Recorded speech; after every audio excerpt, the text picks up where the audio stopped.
नमस्कार स्टूडेंट्स। आज हम अपना जो टॉपिक है ब्लूम द्वारा निर्धारित अनुदेशात्मक उद्देश्य इसके बारे में पढ़ेंगे। ये जो हमारा टॉपिक है, ये हमारा जो सब्जेक्ट है हमारा टीचिंग ऑफ हिंदी, इसके अंतर्गत आता है और जिसमें कि हमारा जो फर्स्ट यूनिट हमारा चल रहा है।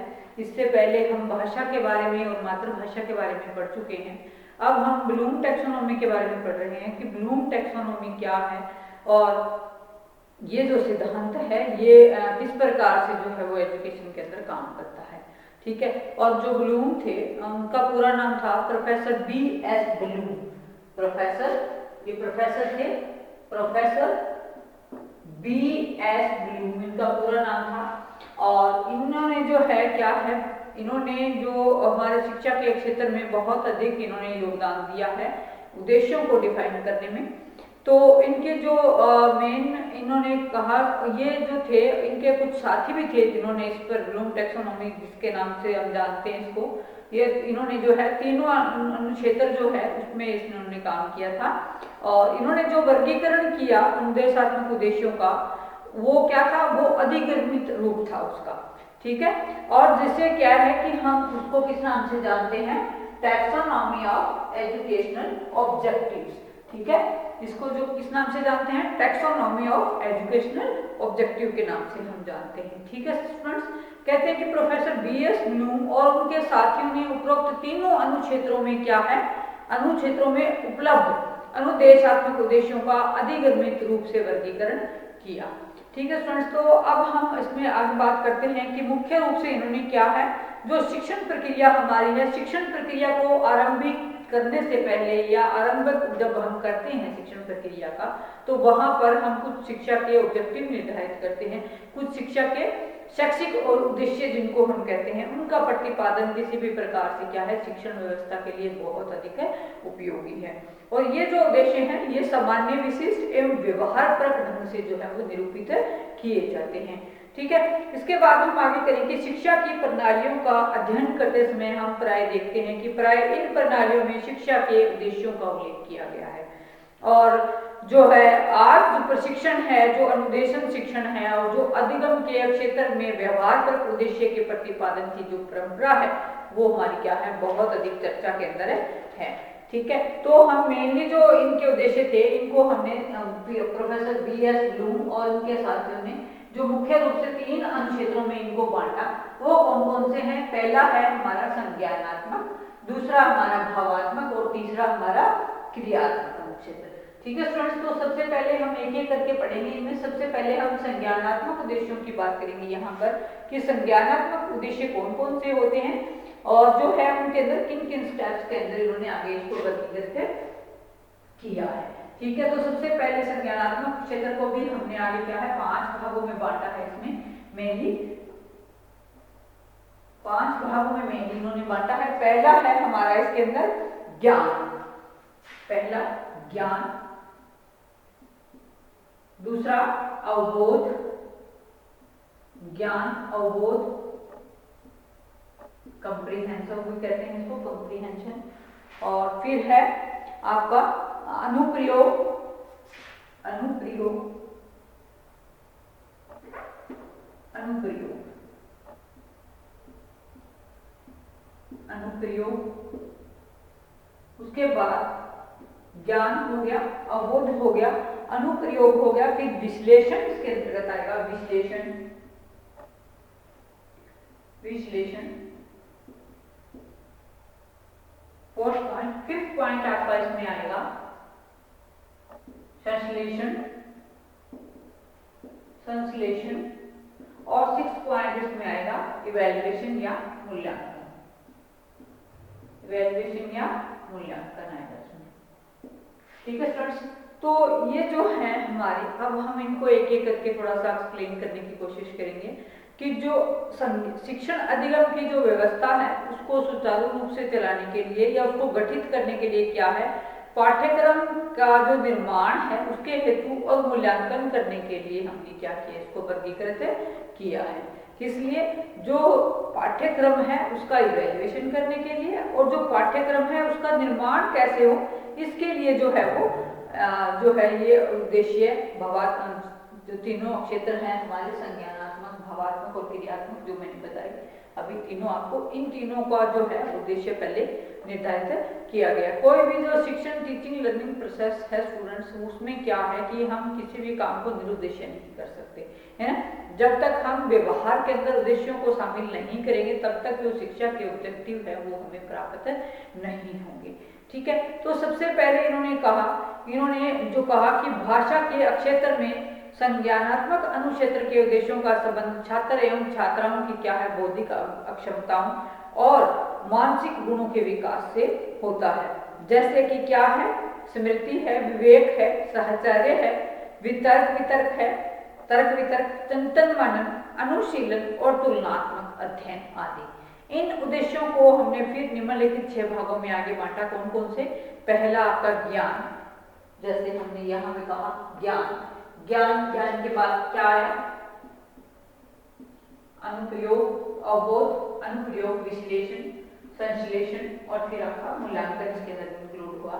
तो जो ज्ञान है कहता है कि इसमें क्या है, तथ्यों को, विभिन्न प्रकार के जो तथ्य होते हैं, जो पद होते हैं और जो प्रक्रियाएं होती हैं आदि को किसी भी फेरबदल के प्रत्यास्मरण करना ही, फेरबदल करके उसका प्रत्यास्मरण या जिसको रिकॉलिंग हम कहते हैं, करना ही मुख्य मानसिक कार्य होता है, कि जिसमें तथ्यों को, पदों को, प्रक्रियाओं को और बिना किसी फेरबदल के रिकॉल कर लेना, कि कोई फैक्ट्स हैं, कोई पद हैं आपके सामने, कोई प्रोसेस आपके सामने हो रही है, कोई प्रक्रिया आपके सामने हो रही है, तो उसका जो मुख्य मानसिक कार्य जो है क्या करना है, इनको रिकॉल करना है।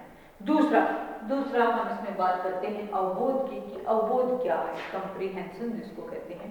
कहता है कि इसमें मानसिक क्रिया सीखे हुए ज्ञान तथ्य का किसी दूसरे तथ्य के संबंध जोड़ने के रूप में समापन होता है, ठीक है। मतलब कि एक क्रिया में जब हमने किसी ज्ञान को सीख लिया और जब उसका दूसरे क्रिया के साथ हमने संबंध जोड़ा तो वो क्या कहलाता है, इसके मुख्य रूप है रूपांतरण कर लेना और व्याख्या कर लेना, ठीक है। अवबोध के अंदर क्या होगा, मुख्य रूप से रूपांतरण कर लेना और अवबोध व्याख्या कर लेना, ठीक है। इसके बाद थर्डली हम बात करते हैं अनुप्रयोग की, कि अनुप्रयोग या एप्लीकेशन कैसे है, कैसे हमने उस ज्ञान को, जिस ज्ञान को हमने जान लिया, फैक्ट्स को, ठीक है, उसका हमें ज्ञान हो गया, तथ्यों का ज्ञान हो गया, उसके बाद हमने उस चीज को कंप्रीहेंशन कर लिया, उसका आपस के अंदर रिलेशन हमने देख लिया, ठीक है, रूपांतरण हमने कर लिया, व्याख्या हमने इसकी कर ली। उसके बाद थर्ड स्टेप हमारा आएगा इम्प्लीकेशन या अनुप्रयोग का, कि हम उसका अनुप्रयोग कैसे करेंगे। इसमें कहता है कि छात्र सीखे हुए ज्ञान का और जो अर्जित अवबोध को क्या है, नवीन परिस्थितियों के अंदर लागू करेगा, कि जिस चीज का हमें ज्ञान हो गया, हमें बोध हो गया, हम उसको क्या करेंगे, उसको लागू करेंगे। उसको उसके बाद फिर है कहाँ लागू करेंगे, नई जो सर्कमस्टेंसेस होगी, जो परिस्थितियां होंगी वहां पर। उसके बाद हम काम करेंगे विश्लेषण की। विश्लेषण में हम क्या करेंगे, एनालिसिस बोलते हैं इसको। इसमें किसी जो विषय वस्तु है उसको अलग अलग घटकों में विभाजित कर दिया जाता है और इस प्रकार जो विश्लेषण है वो क्या है, शब्दों में, वाक्यों, नियमों और तथ्यों के संबंधों के बारे में हमें जानकारी मिलती है, या संबंधों के बारे में हम इसमें काम करते हैं विश्लेषण में, कि वस्तु जो है उसके अलग अलग घटक कौन कौन से हैं। जो विश्लेषण है, विश्लेषण के अंदर क्या है, शब्द हैं, वाक्य हैं और जो नियम हैं उन, और जो तथ्य हैं आपस के अंदर, उनका रिलेशन हम इसके बारे में देखेंगे एनालिसिस के अंदर, ठीक है। इसके बाद हम नेक्स्ट पॉइंट की बात करते हैं, संश्लेषण की बात करते हैं, कि जब हम अलग अलग करके किसी भी चीज का, फैक्ट का, घटना का जब हम देखते हैं तो वो हमारा विश्लेषण कहलाता है। और जब उस सब को हम इकट्ठा करके, उन तथ्यों को जोड़ करके जब एक संरचना हम उसकी गठित करते हैं, जिसके माध्यम से किसी कार्यक्रम के लिए क्या है, योजना की प्रस्तुति तथा अमूर्त संबंधों के समूह की रचना होती है, तब हम उसको क्या कहते हैं, उसका संश्लेषण कहते हैं स्टूडेंट्स। उसके बाद मूल्यांकन की बात आती है, कि मूल्यांकन क्या है। इसमें कहता है कि विवेक और बाह्य जो कसौटियां हैं उसके अनुसार कुछ विशेष मुद्दों पर निर्णय लिए जाते हैं और उनके मूल्यों का पता लगाया जा सकता है, ठीक है। मूल्यांकन क्या है, जब हमने किसी काम को कर लिया, पूरा साल जब हम बच्चे को पढ़ाते हैं या शैक्षिक क्रियाओं को जब हम पूरा करते हैं, तो जब वर्ष के अंत में हम उनका इवैल्यूएशन करते हैं या इन बिटवीन हम बच्चों का भी इवैल्यूएशन करते हैं, तो जो कसौटियां हमने बनाई होती हैं, हमारे ऑब्जेक्टिव्स वहां पर कैसे पूरे हो रहे हैं, इसके बारे में जो है वो वो पता लगाया जा सकता है। ठीक है स्टूडेंट्स, तो ये तो थे हमारे जो संज्ञानात्मक अनुक्षेत्र के उद्देश्य हैं। उसके बाद हम दूसरे आगे बात करते हैं भावात्मक अनुक्षेत्र के उद्देश्य। भावात्मक अनुक्षेत्र के उद्देश्य कौन कौन से हैं? ये हो गए संज्ञानात्मक, इसमें हमारा ज्ञान हो गया, अवबोध हो गया, संश्लेषण हो गया, विश्लेषण हो गया, इवैल्यूएशन हो गया। ठीक है, अब हम जो है वो मेनली दूसरा इसका स्टेप जो है वो क्या है, भावात्मक अनुक्षेत्र के उद्देश्य। ठीक है, तो दूसरा क्या हमें अभी देखते हैं, भावात्मक अनुक्षेत्र के उद्देश्य की जो चीजें भावनाओं से जुड़ी हुई हैं वो क्या है, भावात्मक अनुक्षेत्र के उद्देश्य। या भावात्मक उद्देश्य कौन कौन से हैं जिनको प्रोफेसर B.S. ब्लूम ने जो प्राप्त करने के लिए जो है क्या है कुछ एक स्टेप्स के अंदर इनको बांटा गया, जिसमें हमारा जो फर्स्ट स्टेप है वो क्या है, ग्रहण करना, किसी भी कंसेप्ट के बारे में ज्ञान को ग्रहण करना। ग्रहण करने के बाद हम इसमें क्या करेंगे, ग्रहण करने के बाद हम इसमें करेंगे अनुक्रिया करना, कि कौन सी अनुक्रिया हम करेंगे, उसके बाद अनुक्रिया। और तीसरा हम इसके अंदर करेंगे ग्रहण करना, अनुक्रिया करना, आकलन करना, वैल्यूइंग जिसको बोलते हैं आकलन, आकलन, आकलन, आकलन। और उसके बाद इसका फोर्थ पॉइंट हमारा आएगा, आकलन के बाद संगठन और चरित्र निरूपण, आकलन और चरित्र निरूपण, आकलन, आकलन के बाद हमारा आएगा संगठन, संगठित करना इन चीजों को, सारी को संगठन, संगठन करना या संगठित करना। और फिर क्या आएगा, निरूपण करना या चरित्र निरूपण, जिसको हम कह सकते हैं कि चरित्र निरूपण। चरित्र यानी कि जिस भी घटना को या जिस भी चीज को हम पढ़ रहे हैं उसका जो चरित्र है, चरित्र का क्या करते हैं हम, निरूपण करते हैं। ठीक है, थोड़ा सा मैं अभी आपको डिटेल में बताती हूँ कि ग्रहण के अंदर आपका क्या आएगा, ग्रहण के अंदर आपका इसके अंतर्गत जो भाषा शिक्षण में क्या है, ध्यान देना, तत्परता एवं निमंत्रण अथवा चयनात्मक अवधान की क्रियाएं शामिल होती हैं। इसके अंदर ग्रहण के अंदर कि भावात्मक क्षेत्र में हम क्या करते हैं, इन चीजों को ग्रहण करते हैं, है ना। जैसे भाषा शिक्षण में हम किसी चीज पर ध्यान दे रहे हैं, किसी चीज के पर तत्पर हो रहे हैं उसको सीखने के लिए, उसको कंट्रोल में रखने के लिए तत्पर हो रहे हैं, जो सीख रहे हैं उस चीज को। और जो चयनात्मक अवधान है, सिलेक्टिव अटेंशंस जिनको बोलते हैं, कि जो क्रियाएं हैं वो सारी इसके अंदर शामिल हो जाएंगी। फिर है अनुक्रिया या रिस्पॉन्ड जिसको बोलते हैं। अनुक्रिया क्या होगी, इस प्रक्रिया में व्यक्ति क्या है, एक विशेष प्रकार की प्रतिबद्धता दर्शाता है, सक्रिय ढंग से रुचि दिखाता है और अनुक्रिया उत्पन्न करने की जो स्वीकृति है, जो तत्परता है और जो संतोष है उसको प्रकट करता है। इस प्रक्रिया में क्या करता है व्यक्ति, रिस्पॉन्डिंग मतलब रिस्पॉन्स करता है उस चीज का, प्रतिबद्धता दिखाता है। प्रतिबद्धता का मतलब क्या हुआ, रिस्पॉन्ड कर देना, किसी भी चीज को प्रतिबद्ध कर देना। और सक्रिय ढंग से उसके प्रति रिस्पॉन्स जब हम देंगे तो ऑटोमेटिकली बात है कि हम सक्रिय होंगे उस टाइम। और जो अनुक्रिया उत्पन्न करना है, अनुक्रिया जब हम करते हैं, अनुक्रिया क्या करते हैं, जब एप्लीकेशंस हम करते हैं, जब उसका प्रयोग करते हैं व्यवहार के अंदर, तो क्या है उसमें जो स्वीकृति है, आपकी जो तत्परता है और जो संतोष है वो प्रकट होता है। कब होता है, जब आप रिस्पॉन्स देते हो किसी भी चीज का, जब आप अनुक्रिया करते हो। थर्डली हम इसके अंदर बात करेंगे आकलन की। आकलन क्या है, या वैल्यूइंग जिसको कहते हैं, कि इसके अंतर्गत व्यक्ति किसी मूल्य के प्रति क्या करता है, स्वीकृति दिखाएगा, लगाव, अनुभूति और प्रतिबद्धता या अपनत्व का जो भाव है वो इसके अंदर प्रकट करता है। यानी कि क्या है, व्यक्ति उसके साथ एक टाइप से बंध जाता है कि, तो वो चीजें जब होंगी तब हम इसमें क्या करेंगे, आकलन करेंगे। उसके बाद संगठन, जैसे कि नाम से ही क्लियर हो रहा है कि संगठन का क्या मतलब हुआ, किसी भी चीज को इकट्ठा कर लेना, है ना। संगठन क्या हो, जब किसी चीज को इकट्ठा ऑर्गेनाइज जब हम कर लेते हैं, तो संगठन की प्रक्रिया के अंतर्गत व्यक्ति की मूल्यों का संगठन कर एक मूल्य प्रणाली को अपना लेता है और उसे अपने व्यवहार में समाहित कर लेता है। ठीक है स्टूडेंट्स, फिर इसके बाद हम बात करते हैं चरित्र निरूपण की बात करते हैं, या कैरेक्टराइजेशन की बात हम यहाँ पर करते हैं। कहते हैं कि इसमें व्यक्ति मूल्य प्रणाली की पकड़ लेता है, मूल्य प्रणाली को, और उसे अपने जीवन का क्या है, अंग मान करके प्रदर्शन करता है।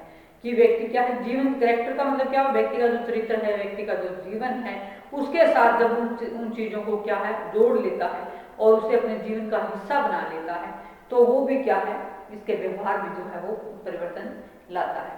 उसके बाद कहता है कि छात्र छात्राओं के चरित्र निर्माण और सद्वृत्तियों के विकास के दृष्टिकोण में भी जो भावात्मक अनुक्षेत्र के उद्देश्य हैं वो बहुत अधिक लाभदायक हैं। इसके बाद हम बात करते हैं भावात्मक क्षेत्र के बाद हमारा संज्ञानात्मक हो गया, भावात्मक हो गया, भावात्मक में हमने पढ़ लिया ग्रहण, अनुक्रिया, आकलन, संगठन, चरित्र निरूपण। और अब हम इसके अंदर थर्डली करेंगे, क्या करेंगे, थर्डली हम करेंगे इसके अंदर क्रियात्मक अनुक्षेत्र के उद्देश्य। क्रियात्मक अनुक्षेत्र के उद्देश्य।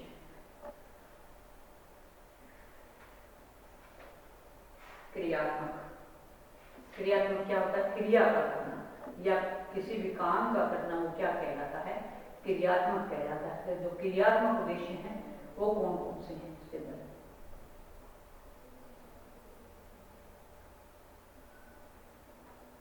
क्रियात्मक उद्देश्य के अंदर हम क्या करेंगे, इसके अंदर इसको भी इन्होंने क्या है कई भागों में बांटा है। जो भाषा के क्षेत्र में क्रियात्मक अनुक्षेत्र के उद्देश्य हैं उनका संबंध क्या है, मांसपेशियों के प्रयोग से है कि जो हमारी बॉडी है जिसका हम प्रयोग करते हैं वो जो है कैसे हम उसका प्रयोग हमने करना है, कैसे हमने सुनना है, कैसे हमने पढ़ना है, कैसे हमने लिखना है। इन चीजों को जो है वो प्रोफेसर क्या है सिम्पसन हुए हैं, सिम्पसन बोलते हैं इनको, सिम्पसन। इन्होंने जो है इसको कई भागों में बांटा है, सिम्पसन महोदय। इन्होंने कहा है कि जो क्रियात्मक क्षेत्र के उद्देश्य हैं उसके वो क्या है 5 मुख्य भाग हैं उसके। कौन कौन से, पहला आपका प्रत्यक्षीकरण इसके अंदर आ गया। जब किसी चीजों को हम प्रत्यक्ष रूप से देखते हैं तो वो क्या कहलाता है, हमारा प्रत्यक्षीकरण कहलाता है। ठीक है, जब हम किसी चीज को क्या है डायरेक्टली देखते हैं तो वो क्या कहलाता है, प्रत्यक्षीकरण कहलाता है। और जो सारी क्रियाएं हम करते हैं प्रत्यक्ष रूप से होती है। ठीक है, फिर हमारा आता है इसके अंदर तत्परता, कि किसी भी काम को करने के लिए जब हम रेडी हो जाते हैं, आप पूरे फुली उसके अंदर अपनी इन्वॉल्वमेंट करते हैं, तब वो हम क्या होते हैं, हम तत्पर होते हैं कि हमने इस काम को भी करना है। फिर है निर्देशित अनुक्रिया। निर्देशित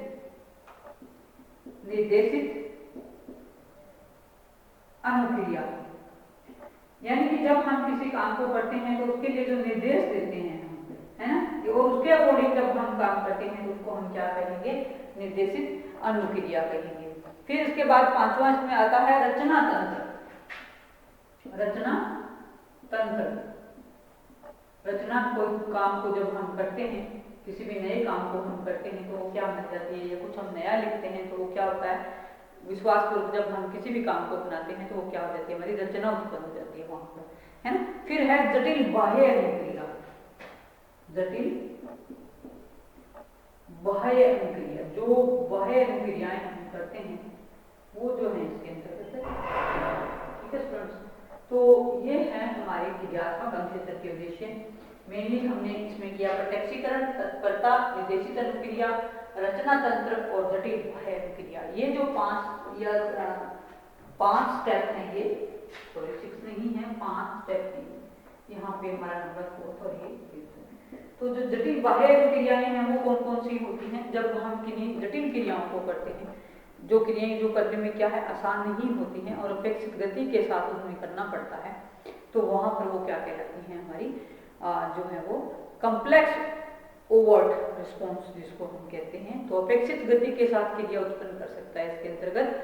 और इन तीनों अनुक्षेत्रों के संज्ञानात्मक, भावात्मक और क्रियात्मक उद्देश्यों के अध्ययन के पश्चात वर्तमान में व्यवहारिक रूप से देखें तो हमें इस बात का पता लगता है कि संज्ञानात्मक अनुक्षेत्र के जो उद्देश्य हैं उनको ध्यान में रखते हुए भी पर्याप्त रूप से क्या है, जो अभिक्रम के प्रोग्राम चलाए जाते हैं, जो तैयार किए जाते हैं, लेकिन भावात्मक और जो क्रियात्मक पक्ष के हैं अनुक्षेत्र के उद्देश्यों की प्राप्ति के लिए भी हमें बहुत कुछ अभी करना बाकी है स्टूडेंट्स। ठीक है, तो क्योंकि क्या है, जो हमने पहले संज्ञानात्मक और भावात्मक को पढ़ा, उसके बाद हमने तीसरा क्रियात्मक पक्ष को पढ़ा, तो इस तरह से ये आपका एक पूरा क्वेश्चन यहाँ पर तैयार हो जाता है, जिसको कि ब्लूम टैक्सोनॉमी के नाम से जाना जाता है।